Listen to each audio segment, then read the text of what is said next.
السلام علیکم ورحمۃ اللہ وبرکاتہ۔ الحمدللہ، ہمیں امید ہے کہ آپ حضرات قرآن پاک پڑھنے کی مشق اور کوشش کر رہے ہوں گے۔ اللہ پاک آپ کی کوششوں کو قبول فرماوے اور مزید ترقی عطا فرماوے۔ آج ہم جو سبق پڑھنے والے ہیں وہ سورۃ النساء کا دوسرا رکوع اور چوتھے پارے کا 13واں رکوع ہے۔ بہت ہی آسان سبق ہے، انشاءاللہ کوئی نئی چیز آئے گی تو ہم ضرور بتائیں گے۔ پھر بھی اگر آپ کو کوئی بات سمجھ میں نہیں آتی، واٹس ایپ گروپ یا ٹیلی گرام جوائن کر لیجئے اور وہاں پر سوال کریں گے تو انشاءاللہ آپ کے سوال کا ضرور جواب دیا جائے گا۔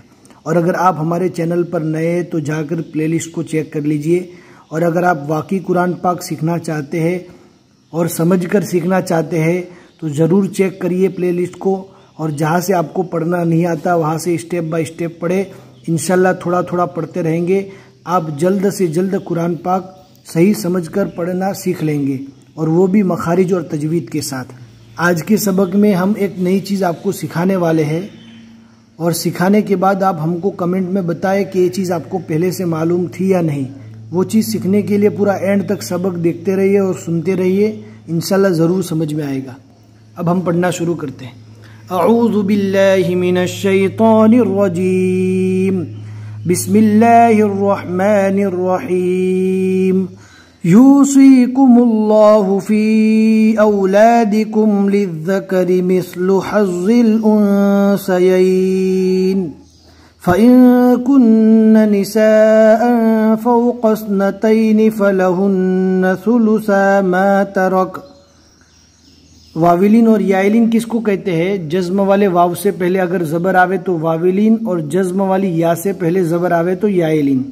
اب واولین اور یائلین کو کیسے پڑھنا ہے؟ تو اس کو نرم آواز سے جلدی پڑھنے کی کوشش کرنا ہے۔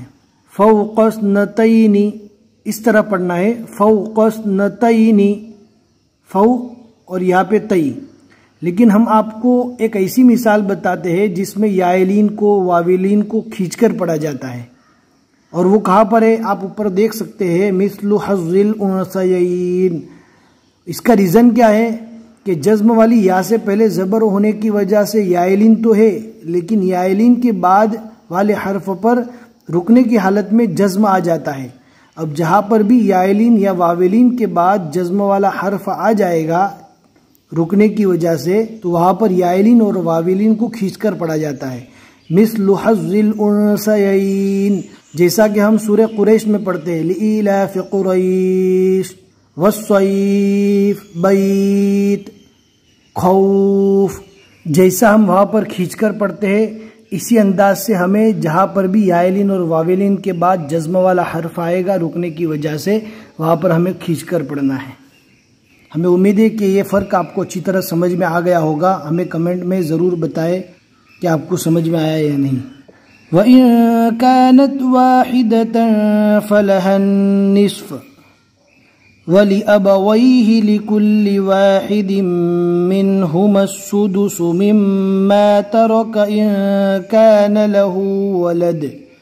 وَلِأَبَوَيْهِ، با کو دھیان سے پڑھنا ہے، جزم نہ ہو جاوے پڑھتے وقت، با کے اوپر زبر پڑھنا ہے۔ وَلِأَبَوَيْهِ، یہاں پر یائلین ہے، جزم والی یا سے پہلے زبر ہے، لیکن کوئی بندہ یہاں پر رکنا چاہتا ہے، وَلِأَبَوَيْهِ، تو رکنے کی حالت میں یہاں پر کھینچ کر پڑھیں گے یائلین کو۔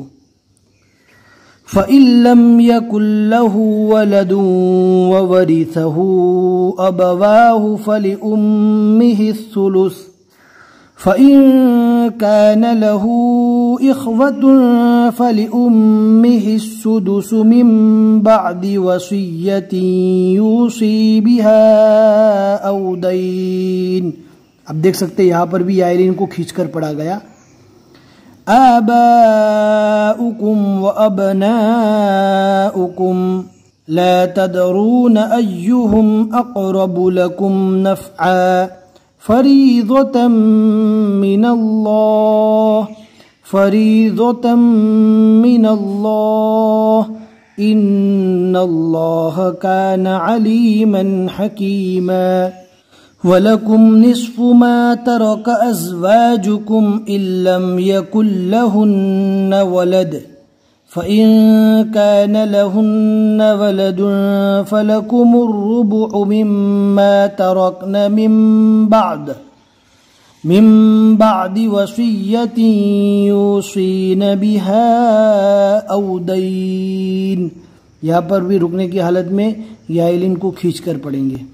وَلَهُنَّ الرُّبُعُ مِمَّا تَرَكْتُمْ إِن لَّمْ يَكُن لَّكُمْ وَلَدٌ فَإِن كَانَ لَكُمْ وَلَدٌ فَلَهُنَّ الثُّمُنُ مِمَّا تَرَكْتُم مِّن بَعْدِ وَصِيَّةٍ تُوصُونَ بِهَا أَوْ دَيْنٍ وَإِن كَانَ رَجُلٌ يُورَثُ كَلَالَةً أَوْ امْرَأَةٌ وَلَهُ أَخٌ أَوْ أُخْتٌ فَلِكُلِّ وَاحِدٍ مِّنْهُمَا السُّدُسُ. اگر پڑھتے وقت پورا ایک ساتھ میں نہیں پڑھ سکتے تو بیچ میں رک کر اس ٹکڑے کو واپس ملا کر پڑھیے. فَإِن كَانُوا أَكْثَرَ مِن ذَلِكَ فَهُمْ شُرَكَاءُ فِي الثُّلُثِ مِن بَعْدِ وَصِيَّةٍ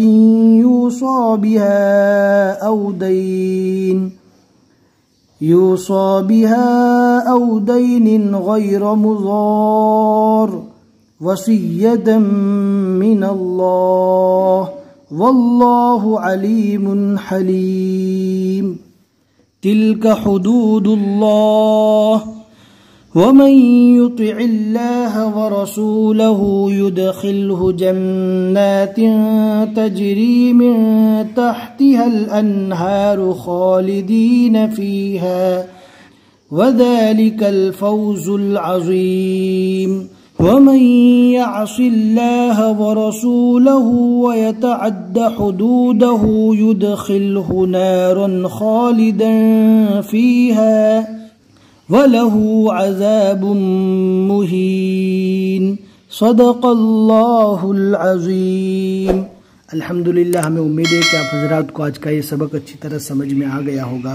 اگر آپ کو سمجھ میں آیا ہے یا پسند آیا ہے تو اپنے 2-4 دوستوں کو ضرور شیئر کریں تاکہ وہ بھی قرآن پاک کو صحیح ادائیگی اور مخارج کے ساتھ پڑھنے کی پوری کوشش کریں. بس آج کے لیے اتنا ہی سبق. السلام علیکم ورحمۃ اللہ وبرکاتہ.